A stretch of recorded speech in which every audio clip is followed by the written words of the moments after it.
I'll now take a few questions. Okay, the first question, Lior Soroka from the Washington Post. On the Rafah crossing, Kogat said the Rafah crossing will open in the coming days exclusively for the exit of Gaza residents into Egypt. When is this expected to happen, and will the crossing operate in both directions? So we're hoping that the Rafah crossing will be open very, very soon, shortly. And you asked specifically about why is this not happening in both directions? Let's go back to where we are. Hamas has not fulfilled their side of this ceasefire. We are waiting for the release of our 2 remaining deceased hostages that are still in captivity. I outlined in this presentation exactly how many times Hamas has lied under this ceasefire plan, specifically more than 50 days ago, by not releasing all of our hostages within 72 hours of when this plan was supposed to go into place. Your second question on the Lebanon meeting regarding the planned meeting with government and economic officials in Lebanon, who will represent Israel, and when is the meeting scheduled to take place? I shared what I could so far on this. Thanks for your question. Tamar Uriel Berri from Reuters. Why did the Prime Minister speak today about a first attempt to create a relationship with Lebanon if Hezbollah is breaching the ceasefire and rearming? And when will the Prime Minister visit with President Trump in the United States? Israel will continue to defend itself and to ensure that there is no terrorism surrounding our borders. There's no threat to the state of Israel, our civilians, our soldiers, and our security forces. And the meeting that took place was historic, like I mentioned in my briefing. And in terms of the schedule for the Prime Minister, I don't have anything to share with you on that right now. Thomas Helm from the National, can you comment on reports today that civilian representatives from Israel and Lebanon? Yes, I have answered that question. Luca from AFP, could you confirm that the Prime Minister met with Morgan Ortigas yesterday? I shared that in the briefing. Why did the Prime Minister cancel his public address on the conscription law yesterday? The Prime Minister has a tight schedule, and that's exactly what happened. We're hoping that he will release that statement very, very soon.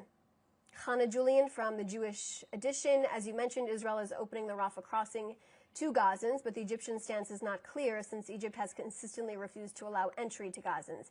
How will Israel respond if Gazans leave Gaza but cannot enter Egypt, even for the purpose of transiting elsewhere? I don't have anything to add right now on that.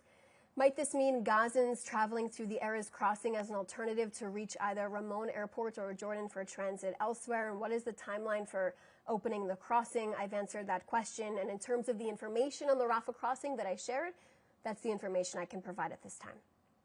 Joel Pollack from California Post. Reports suggest that Saudi Arabia is reluctant to normalize relations with Israel. Is that a disappointment, and how does Israel hope to rectify that? I have not seen those reports, so I cannot comment at this time, and I don't have any information to share with you. David Isaac from JNS. Given the repeated violations by Hamas of the ceasefire agreement, as you pointed out at the start of the meeting, does Israel consider itself justified in resuming its war on Hamas? Is it making this argument to the U.S. administration? We're currently in a ceasefire. Israel will continue to defend itself. Let's not forget that our soldiers inside of Gaza are getting attacked by terrorists, and we will continue to act against any terrorism and any threat to our security forces, and like I said, to our civilians, of course, in Israel. We've seen multiple times now, every single week, the IDF is putting information out about terrorists that are crossing over the line and posing an immediate threat to our soldiers. Celine from Sky News. The IDF and Prime Minister's office say Rafah will open soon, but Egypt flatly denies any coordination.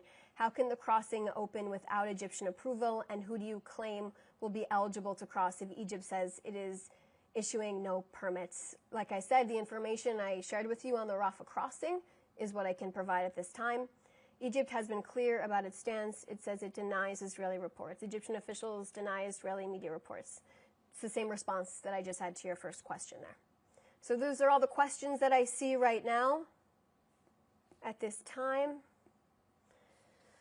As always, if you have any more questions, please feel free to reach out to our office. We'll be happy to assist you in any way that we can. Thanks so much for your time today.